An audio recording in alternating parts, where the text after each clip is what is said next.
Hello friends, मैं आशुतोष गुप्ता आपका स्वागत करता हूं आपके चैनल बैंकोपीडिया में। फ्रेंड्स, इस वीडियो में हम आरआरबी पीओ की बात करेंगे। क्योंकि आरआरबी पीओ का एग्ज़ाम बहुत ही पास है और मेरे दोस्तों को बहुत सारी कन्फ्यूज़न है इस एग्ज़ाम को लेके कि वो पहले किस सेक्शन को अटेम्प्ट करें, क्वांट को कि रीजनिंग को। कैसे क्वांट की क्या स्ट्रेटजी बनाएं, रीजनिंग क्या स्ट्रेटजी बनाएं। बहुत सारे लोग मुझसे ये सवाल पूछ रहे हैं, इसलिए मैं ये वीडियो बना रहा हूँ। फ्रेंड्स, कोई भी एग्ज़ाम की तैयारी करने से पहले उसके exam pattern, previous year cut off और सिलेबस को अच्छे से समझा जाता है। तो आइए हम देखते हैं क्या आता है। आरआरबी पीओ का एग्ज़ाम पैटर्न फ्रेंड्स अलग होता है। आरआरबी पीओ हो या क्लर्क हो, दोनों में एग्ज़ाम पैटर्न अलग होता है क्योंकि इसमें हिंदी या इंग्लिश नहीं आती है। सिर्फ और सिर्फ क्वांट और रीजनिंग आता है। क्वांट 40 क्वेश्चन आता है, रीजनिंग का भी 40 क्वेश्चन आता है। दोनों का कंबाइंड टाइम 45 मिनट होता है। 45 मिनट में दोनों क्वेश्चन को हमें करना होता है, दोनों सेक्शन को करना होता है। इसमें सेक्शनल टाइमिंग नहीं होती है, आप अपने हिसाब से टाइम को डिस्ट्रीब्यूट कर सकते हैं। यही आरआरबी पीओ का फ़ायदा भी है और एक तरीके से नुकसान भी है। जो इस 45 मिनट को अच्छे से यूटिलाइज़ करने का स्ट्रेटजी बना के एग्ज़ाम में बैठता है वो इसे क्लियर कर लेता है, और जो नहीं बना के बैठता है वो मैसअप हो जाता है और उसका एग्ज़ाम 1-2 नंबर से रह जाता है। फ्रेंड्स, कोई भी जो स्टूडेंट एग्ज़ाम में अपीयर होता है, जो सीरियस कैंडिडेट, कोई भी नहीं, जो सीरियस कैंडिडेट है, जो स्टूडेंट सीरियस है, वो इस एग्ज़ाम में 1 या 2 नंबर से बाहर होता है, सिर्फ और सिर्फ इस वजह से क्योंकि वो टाइम को अच्छे से मैनेज नहीं कर पाता है।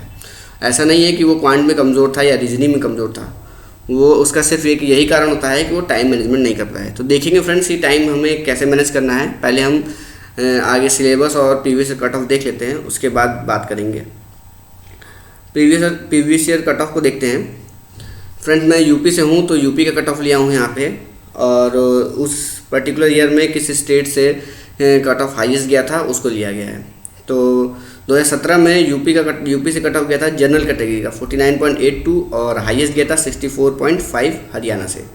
2018 में यूपी का कट ऑफ था 50.0 और उस साल हिमाचल प्रदेश से हाईएस्ट कट ऑफ गया था 59.75। और 2019 में यूपी का कट ऑफ था 58.75 जनरल कैटेगरी का और हाईएस्ट कट ऑफ गया था 63.50 पंजाब से। तो फ्रेंड्स, आप देख रहे हैं कट ऑफ बढ़ रहा है। इसका 2 कारण हो सकता है, या तो पेपर इजी हो रहा है या तो बच्चे तेज हो गए हैं। तो आगे हम देखेंगे कि इन दोनों में से क्या कारण है जो कट ऑफ बढ़ रहा है, या ये दोनों में से कोई कारण नहीं है, कोई और ही कारण है, ये हम आगे देखेंगे। बट कट ऑफ को देख के हमें ये समझ में आ रहा है कि कट ऑफ 55 to 65 के बीच में है। 55 to 65 के बीच में है। इट मीन्स हमको स्ट्रेटजी ऐसी बनानी है कि हम 65 प्लस नंबर लाएँ। 65 प्लस नंबर लाएंगे तो हम सेफ रहेंगे। 65 प्लस नंबर लाना है, ऐसी हमें स्ट्रेटजी बनानी है। अब सिलेबस देख ले, फिर स्ट्रेटजी बनाएंगे। फ्रेंड, मैं जल्दी बताऊंगा सब चीज़, क्योंकि हमें ये सारी बातें पता है, कट ऑफ भी पता है, सिलेबस पता है, सब पता है। बस हमें स्ट्रेटजी पे ज़्यादा फोकस करना है, इसलिए मैं टाइम वेस्ट नहीं कर रहा हूँ और इन सब चीज़ को जल्दी लूँगा। रीजनिंग का सिलेबस देखते हैं। रीजनिंग में क्या आता है? पज़ल में मैंने सब चीज़ ले लिया है। Sitting arrangement, circular, linear, rectangular, triangular, सारे sitting arrangement, floor base puzzle, सारे इस पज़ल में मैंने सबको ले लिया है। उसके बाद आता है सिलॉक्स, inequalities, distance and direction, blood relation, coding decoding, machine input output, order and ranking. ये हो गया रीजनिंग का सिलेबस। अब आते हैं क्वांट के सिलेबस पे। क्वांट में क्या आता है? DI, number series, simplification, approximation, quadratic equation. Friends, ये 4 को मैंने अलग रखा है। उसके बाद सबको वर्ड प्रॉब्लम में कैटेगराइज कर दिया है। वर्ड प्रॉब्लम में average, percentage, ratio, age, partnership, CI, SI, profit loss, boat stream, time and work, pipe and question, speed time and distance, इन सबको अलग देखेंगे क्यों मैंने इसको अलग रखा है और इसको अलग, ये भी आगे देखेंगे। एक बार आप इसको स्क्रीनशॉट लेना चाहते हैं तो स्क्रीनशॉट ले सकते हैं। इस पर टाइम ना वेस्ट करके हम अपने मेन मुद्दे पे आते हैं कि हमारी स्ट्रेटजी क्या होनी चाहिए, क्या स्ट्रेटजी होना चाहिए कि हम इसे सॉल्व कर पाएँ, क्रैक कर पाएँ। फ्रेंड्स, देखिए, क्वांट और रीजनिंग, ये 2 सेक्शन है हमारे पास। क्वांट है और रीजनिंग है। तो हमें इन 2 सेक्शन में से किसी एक सेक्शन पे कमांड बनाना पड़ेगा। क्वांट में बनाएं या फिर रीजनिंग में बनाएं। अब देखिए, क्वांट का क्या है? क्वांट में या तो आप बिलो एवरेज स्टूडेंट होंगे, या तो आप एवरेज स्टूडेंट होंगे, या तो आप अबव एवरेज स्टूडेंट होंगे। इन 3 कैटेगरी में से कोई एक कैटेगरी में आपका क्वांट सब्जेक्ट होगा। फ्रेंड्स, अगर आपको लगता है कि आपका क्वांट बहुत अच्छा है, बहुत तेज़ है क्वांट में, तो ये आपकी गलतफहमी है। इसको आप जितना जल्दी दूर कर सकते हैं तो कर लीजिए। नहीं तो क्या होगा फ्रेंड्स, आप फर्स्ट अटैम्प्ट देंगे और आपका प्री 1-2 मार्क्स से रह जाएगा। फिर अगर आपको रियलाइज़ हो गया आपकी गलती, तो आप सेकेंड अटैम्प्ट में उसको क्लियर कर ले जाएंगे। अगर आपने रियलाइज़ नहीं किया तो आप सेकेंड अटैम्प्ट में भी 1-2 नंबर से रह जाएंगे। फिर थर्ड अटैम्प्ट, फिर ऐसे ही मैंने बहुत सारे लोगों को देखा है जो 3-3, 4-4 साल से अटैम्प्ट कर रहे हैं, उनका नहीं हो रहा है। फ्रेंड्स, यही बात है, इसको समझिए मैं क्या कहना चाह रहा हूँ। क्वांट में आप इन 3 कैटेगरी में से एक में होंगे। आपका क्वांट बहुत अच्छा नहीं है। अगर आपका क्वांट बहुत अच्छा होता तो या तो आप IIT से इंजीनियरिंग कर रहे होते या फिर SSC की तैयारी कर रहे होते, RRB PO की तैयारी नहीं कर रहे होते। अगर आप आपका क्वांट बहुत अच्छा है, चलिए मान लेते हैं आपका क्वांट बहुत अच्छा है और RRB PO की तैयारी कर रहे हैं, तो ये वीडियो उन लोगों के लिए नहीं है। ये वीडियो मैं एवरेज जनता के लिए बना रहा हूँ, एक्सेप्शंस के लिए नहीं बना रहा। तो आते हैं, आपका क्वांट बिलो एवरेज, एवरेज या अबव एवरेज होगा, ठीक है। लेकिन रीजनिंग सबकी सही होती है, स्ट्रांग होती है। रीजनिंग जो है वो सबका स्ट्रांग है। तो फ्रेंड्स, हमें रीजनिंग को अपना हथियार बनाना है, रीजनिंग पे होल्ड बनाना है, रीजनिंग को इतना स्ट्रांग बनाना है कि हम रीजनिंग के 40 क्वेश्चन 25 मिनट में सॉल्व कर सके। हाँ फ्रेंड्स, यही स्ट्रेटजी काम करेगी। हमको 40 क्वेश्चन रीजनिंग के 40 क्वेश्चन करने हैं 25 मिनट में। ये करना क्वांट में पॉसिबल नहीं है। आप भले ही अबव एवरेज स्टूडेंट हैं तो भी पॉसिबल नहीं है, लेकिन रीजनिंग में ये पॉसिबल है। आप 25 मिनट में रीजनिंग के 40 क्वेश्चन कर सकते हैं। और उसके बाद आता है क्वांट। बचा कितना है आपके पास टाइम बचा है आपके पास 20 मिनट का टाइम बचा है फ्रेंड्स। 20 मिनट में 25 to 30 क्वेश्चन आप अटैम्प्ट कर सकते हैं। क्वांट में कैसे करना है ये देखेंगे। मतलब आपने कितना क्वेश्चन अटैम्प्ट कर लिया, 65 to 70 क्वेश्चन आपके अटैम्प्ट हो गए 45 मिनट में। और ऐसा कोई भी प्री का एग्ज़ाम नहीं है, अब तक नहीं हुआ RRB का, जिसमें आप इतना अटैम्प्ट कर रहे हैं विथ 95% प्लस एक्यूरेसी के साथ, और आपका क्लियर नहीं होगा। ये मेरी गारंटी है कि आपका 100% क्लियर होगा अगर आपने इतना अटैम्प्ट किया है 95% एक्यूरेसी के साथ। तो अब ये हमारी स्ट्रेटजी हुई। सबसे पहले हमें क्वांट नहीं अटैम्प्ट करना है, सबसे पहले रीजनिंग को अटैम्प्ट करना है। रीजनिंग अटैम्प्ट करना है, 25 मिनट के अंदर हमें 40 क्वेश्चन को निपटाना है। उसके बाद फटाफट क्वांट पे आएंगे। 20 मिनट हमारे पास होगा, 25 से 30 क्वेश्चन करने हैं। अब इसको अचीव कैसे करें, कैसे 25 से 30 क्वेश्चन करें, कैसे यहाँ 40 क्वेश्चन 25 मिनट करें, ये हम देखेंगे। तो आते हैं अपने सिलेबस पे। सिलेबस क्या है तो देखिए, पज़ल आता है हमारा। जो रीजनिंग में पज़ल आएगा ये 20 मार्क्स आएगा, 4 पज़ल आएंगे। सिलॉक्स आएगा, 4 से 5 क्वेश्चन आएगा। इनइक्वलिटीज़ आएगा, 4 से 5 क्वेश्चन आएगा। डिस्टेंस डायरेक्शन आएगा तो 2 से 3 क्वेश्चन आएगा। ब्लड रिलेशन आएगा, 2 से 3 क्वेश्चन आएगा। कोडिंग डिकोडिंग आएगा तो 5 नंबर का आएगा। मशीन इनपुट आउटपुट आएगा तो 5 नंबर का आएगा। ऑर्डर रैंकिंग आएगा तो 2 से 3 क्वेश्चन आएगा। फ्रेंड्स, ये जितने भी टॉपिक हैं, ये सारे टॉपिक मिला के 20 क्वेश्चन आएगा। इस 20 क्वेश्चन को आप आराम से 12 मिनट में कर सकते हैं। 12 मिनट में ये 20 क्वेश्चन ईजिली अचीवेबल है। आपको बस ये सारे टॉपिक बहुत इजी टॉपिक है, आप सबको पता होगा, जो पढ़ रहे हैं बहुत पहले से सबको पता है। बहुत सारे टॉपिक बहुत इजी हैं, इनको बस आपको प्रैक्टिस करना है। जितना ज़्यादा प्रैक्टिस करेंगे उतनी ज़्यादा इस पर कमांड आपकी बनेगी। और आप 12 मिनट के अंदर आप टाइमर लगा के इनको सॉल्व करिए। 12 मिनट के अंदर ये 20 क्वेश्चन करने की कोशिश करिए। जब भी मॉक टेस्ट दीजिए 12 मिनट के अंदर 20 क्वेश्चन करने की प्रैक्टिस बनाइए, और ये आप धीरे धीरे देखेंगे कि आप ये अचीव कर पा रहे हैं। 12 मिनट में 20 क्वेश्चन हो गया। आपके पास बचा कितना है, 13 मिनट, क्योंकि हमें रीजनिंग को कितना देना है, रीजनिंग को देना है 25 मिनट। 25 मिनट देना है, आपके पास बचा 13 मिनट। 13 मिनट में 20 क्वेश्चन। 20 क्वेश्चन कौन से, ये 20 में 4 पज़ल होंगे, 4 पज़ल आएंगे, जिसमें से 3 ईजी होंगे। 3 ईजी होंगे जो कि आप हर पज़ल को 3 मिनट में ईजिली सॉल्व कर पाएंगे। और एक होगा इजी टू मॉडरेट। तो इजी टू मॉडरेट वाले को आप 4 मिनट देंगे। 9 4 13 मिनट में आपके ये क्वेश्चन हो गए। तो 40 के 40 अटैम्प्ट हो गए 25 मिनट में। अब फ्रेंड्स आप ये प्रैक्टिस से आपको पता चलेगा कि कौन से 3 इजी है और कौन सा एक चौथा इजी टू मॉडरेट है। तो कैसे अटेम्प्ट करना है पेपर को, सबसे पहले आप रीजनिंग अटेम्प्ट करेंगे। रीजनिंग में आते ही आप सारे पजल को स्किप करके जितने भी मिसलेनियस क्वेश्चन होंगे उन सबको सॉल्व करेंगे फटाफट 12 मिनट के अंदर। फिर आएंगे पजल पे इजी वाले क्वेश्चन को पहले अटेम्प्ट करेंगे और मॉडरेट वाले क्वेश्चन को लास्ट में अटेम्प्ट करेंगे।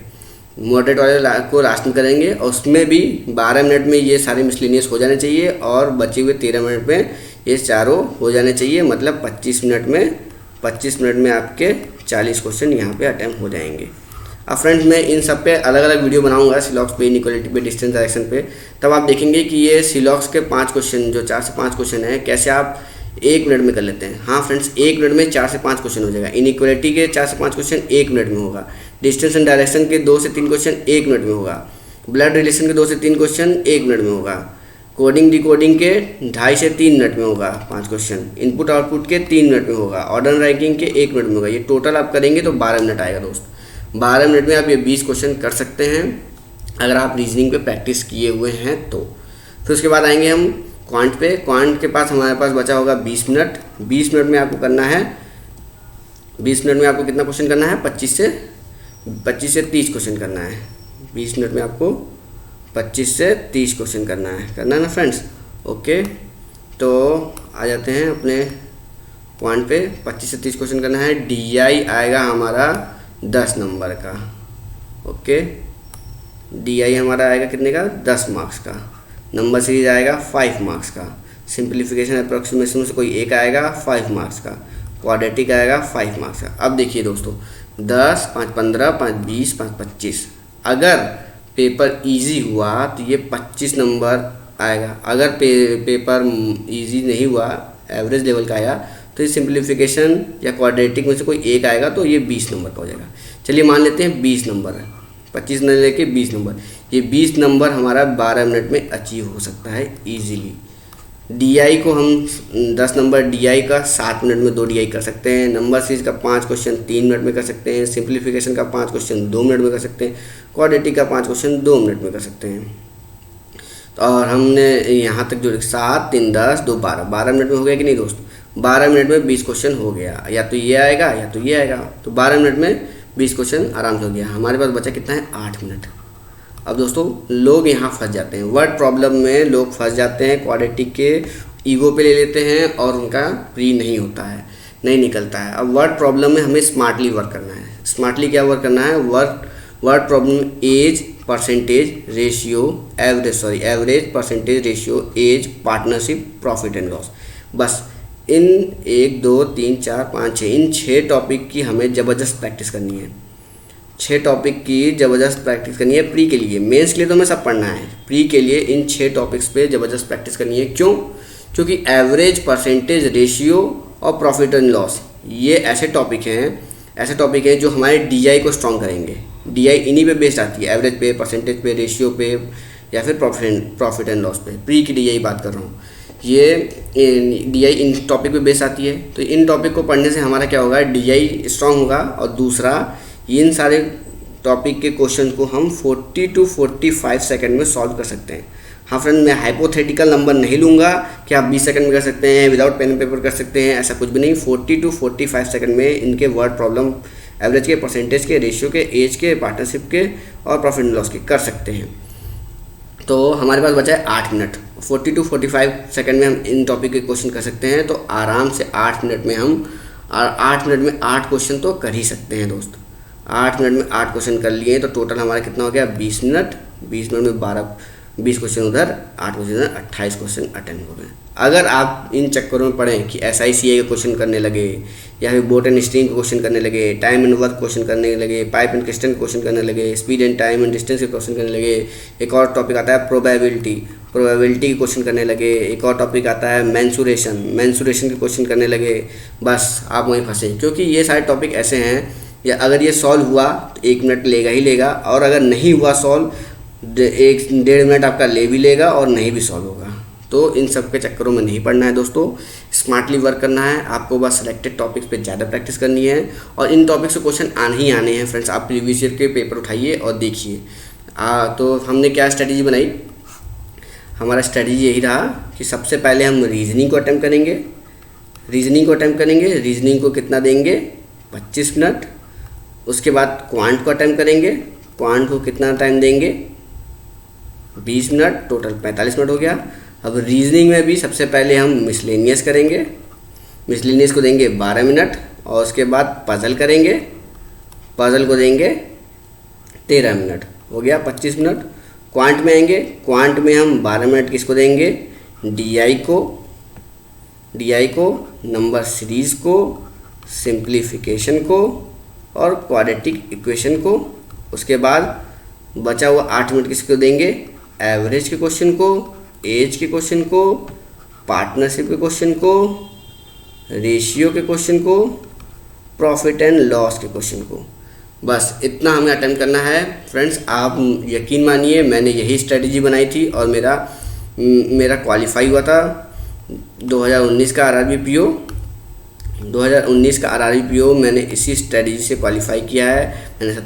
मैंने सारे जितने भी वो बनते हैं परमुटेशन कॉम्बिनेशन की, पहले रीजनिंग करें कि पहले क्वांट करें कि पहले रीजनिंग में कौन सा सेक्शन करें, मैंने सारे अप्लाई करके देख चुके हैं। मैं बहुत सारे मॉक टेस्ट में अप्लाई कर करके स्ट्रेटजी बना के देख चुका हूँ। ये स्ट्रेटजी सबसे बेस्ट स्ट्रेटजी है कोई भी प्री एग्ज़ाम को क्वालिफाई करने के लिए, चाहे वो IBPS का पीओ का प्री हो, चाहे आरआरबी पीओ का प्री हो, चाहे यूपीएस क्लर्क प्री हो, कोई भी प्री एग्ज़ाम है तो आपको रीजनिंग पे होल्ड बनानी है। रीजनिंग का सब क्वेश्चन पूरा का पूरा 35 क्वेश्चन आ रहा है IBPS में, तो 35 के 35 अटैम्प्ट करने की कोशिश करनी है। आरआरबी पीओ का आ रहा है तो 40 के 40 अटैम्प्ट करने की कोशिश करनी है। क्वांट में DI, number series, simplification and quadratic, इन पे कमांड होनी चाहिए आपकी बहुत ज़बरदस्त, ताकि आप 20 नंबर तो जल्दी से जल्दी ग्रैब कर सके क्वांट में। तो ये रही हमारी स्ट्रेटजी। अब हम बात कर लेते हैं कट ऑफ की। कट ऑफ क्यों जा रहा है हाई? दोस्तों हमने पहले बात किया था कि कट ऑफ हाई जाने के 2 कारण हो सकते हैं, या तो पेपर इजी आ रहा है या तो स्टूडेंट तेज हो रहे हैं। तो देखते हैं क्या कारण है। पेपर तो इजी नहीं आ रहा है, क्यों? या तो प्रीवियस ईयर के बराबर इक्वल लेवल का पेपर आता है या फिर थोड़ा सा हाई ही होता है, पेपर लो नहीं जा रहा है। पेपर लो नहीं जा रहा है तो क्या स्टूडेंट तेज हो गए हैं? फ्रेंड, स्टूडेंट भी तेज नहीं हुए हैं, स्टूडेंट हो गए हैं स्मार्ट।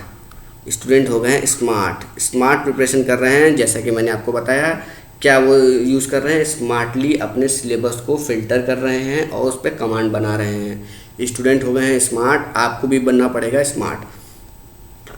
आइए हम देखते हैं कि स्टूडेंट स्मार्ट कैसे बन रहे हैं और कट ऑफ हाई कैसे जा रहा है। एक बार फिर से हम अपने सिलेबस पे आएंगे और देखेंगे कि प्रीवियस ईयर 2019 में क्या आया था। 2019 में क्या आया था, पहले इसको मैं रब कर लेता हूँ, फिर देखते हैं कि तो हम देख लेते हैं कि प्रीवियस ईयर 2019 में क्या आया था। रीजनिंग में क्या आया था और क्वांट में क्या आया था, उस बेसिस पे हम देखेंगे कट ऑफ हाई क्यों गया था। तो दोस्तों 2019 में इनइक्वालिटीज़ आई थी, सिंपल इनइक्वालिटीज़ आई थी। सिंपल इनइक्वालिटीज़ मतलब समझते हैं, कोडिंग वाली इनइक्वालिटी नहीं थी, 1 लाइन इनइक्वालिटी थी, 2 इक्वेशन दिया था बस। सिंपल इनइक्वालिटीज़ के 4 क्वेश्चन आए थे फ्रेंड्स। इस पेपर में मैं अपीयर हुआ था, मैं अपना बता रहा हूँ एक्सपीरियंस। इनइक्वालिटीज़ के 4 क्वेश्चन आए थे। उसके बाद सिलॉक्स आई थी, सिंपल सिलॉक्स आया था, रिवर्स सिलॉक्स नहीं आया था, सिंपल सिलॉक्स आया था। आरआरबी पीओ की बात कर रहा हूँ मैं 2019, इसके भी 4 क्वेश्चन आए थे, ठीक। उसके बाद कोडिंग डिकोडिंग आई थी, चाइनीज़ वाली कोडिंग डिकोडिंग, जिसको सबसे इजी मानते हैं, ये आया था, 5 क्वेश्चन आया था। चाइनीज़ डिकोडिंग की 5 क्वेश्चन आया था। ब्लड रिलेशन के 2 क्वेश्चन आए थे, सिंपल ब्लड रिलेशन आया था 2 क्वेश्चन, और ऑर्डर और रैंकिंग के 3 क्वेश्चन आए थे। ऑर्डर रैंकिंग का 3 क्वेश्चन आया था, ठीक। और मिसलेनियस क्वेश्चन आए थे, वो वाले नंबर वाले कि इसको रिवर्स कर देंगे तो इसको वो कर देंगे, इसके 3 क्वेश्चन आए थे, मिसलेनियस नंबर वाले क्वेश्चन आए थे। और पजल हमारा आया था, 19 क्वेश्चन आया था पजल से।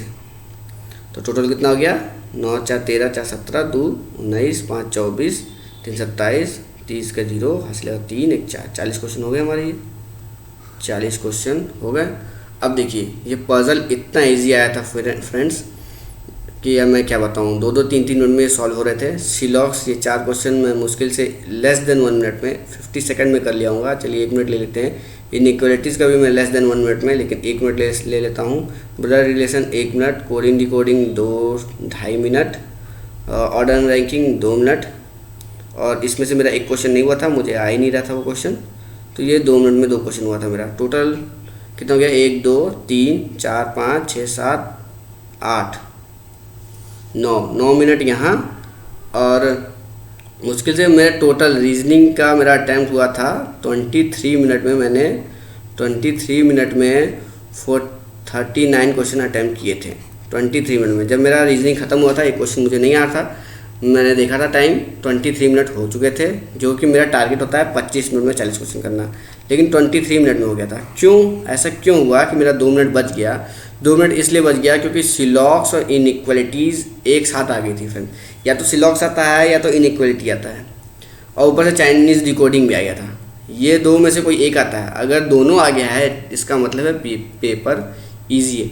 ईजी नहीं है फ्रेंड्स, क्योंकि हमने सेलेक्टिवली प्रिपरेशन की है, सेलेक्ट करके टॉपिक को प्रिपेयर किया है। जो लड़कों का क्वालिफाई हो रहा है वो अपना स्ट्रेटजी ऐसे ही बनाते हैं, वो सेलेक्ट कर लेते हैं, ये टॉपिक पे अपना कमांड बना लेते हैं। सबका सिलॉक्स, इनइक्वालिटीज़, कोडिंग डिकोडिंग इन सब पे कमांड है, और ये अगर आया तो फट से 1 मिनट में वो सॉल्व कर लेते हैं। तो ये आया, हमने सॉल्व कर लिया, सिलॉक्स भी आ गया, इनइक्वालिटीज़ भी आ गया, हमारे लिए प्लस पॉइंट हो गया, तो हमने नंबर खींच लिया। तो रीजनिंग में नंबर खींचा गया। और दूसरा रीज़न ये था कि क्वांट में क्या आया? क्वांट ईजी नहीं आया था, वर्ड प्रॉब्लम उसके मॉडरेट लेवल के थे, लेकिन क्या हुआ कि नंबर सीरीज आया था हमारा 6 नंबर का। सिंप्लीफिकेशन और अप्रॉक्सीमेशन में से अप्रॉक्सीमेशन आया था 6 नंबर का, क्वाड्रेटिक इक्वेशन भी आ गया था 6 नंबर का, और DI आई थी 8 नंबर की। अब देख लो दोस्त, हम प्रैक्टिस करके क्या गए हैं इन चारों को, और ये चारों ही आ गए हैं। अब सिंप्लीफिकेशन और क्वाड्रेटिक में से कोई एक आना चाहिए था, लेकिन दोनों आ गया है, तो हमारे लिए प्लस पॉइंट है, दोनों आ गया। अब 8 6 14 6 20 26, अब 26 नंबर हमारा 12 मिनट में आ गया दोस्त। तो कट ऑफ हाई जाना ही जाना है। पेपर इजी नहीं है, वर्ड प्रॉब्लम बहुत इजी नहीं आए थे, मॉडरेट लेवल के आए थे, वर्ड प्रॉब्लम मॉडरेट लेवल के आए थे। लेकिन ये 4 जिस पे सबका कमांड है, जो लड़कों ने स्ट्रेटजी बनाई है, वो इसको टॉप पे रखे होंगे प्रायोरिटी पे, वो इसको प्रिपेयर करके गए होंगे, और ये आ गया तो ईजी वो लोग नंबर खींचेंगे। तो हमारा 12 मिनट में 26 नंबर तो यही कवर हो गया। बचा है अभी हमारे पास कितना? 8 मिनट इधर से और 2 मिनट यहाँ का, 10 मिनट मेरे पास बचा था फ्रेंड्स, 10 मिनट बचा था। ये सब मॉडरेट लेवल के थे, लेकिन इसमें से मैंने अपने जो एवरेज, परसेंटेज, रेशियो, एज, इनके क्वेश्चन थे फिल्टर करके सॉल्व किया। 10 मिनट में मेरे 7 क्वेश्चन सॉल्व हुए थे। 33 अटैम्प्ट था मेरा क्वांट का, और 39 था रीजनिंग में। टोटल कितना गया? 72 अटैम्प्ट था टोटल। 3 बार उधर चले गए, हाँ 72 था मेरा टोटल, और मेरे मार्क्स आए थे 69 आए थे, 68 पॉइंट समथिंग आया था मेरा मार्क्स, अभी मुझे याद नहीं आ रहा है। हाँ 68 पॉइंट समथिंग आया था मेरे मार्क्स। तो ये मेरे अटैम्प्ट थे, जो कि मैं जो स्ट्रेटजी आपको बता रहा हूँ उस स्ट्रेटजी से आए थे। तो फ्रेंड्स, इस स्ट्रेटजी को फॉलो करिए। मैं आपको गारंटी देता हूँ कि अगर आप स्ट्रेटजी को फॉलो करते हैं और प्रैक्टिस करते हैं जिस हिसाब से मैं बता रहा हूँ, आप डेफिनेटली RRB PO क्वालिफाई कर पाएंगे। अगर आपको स्ट्रेटजी अच्छी लगी तो प्लीज़ लाइक करिए, कमेंट करिए, शेयर करिए, और आपको कोई दिक्कत है तो feel free to contact me, comment कर सकते हैं। Thank you.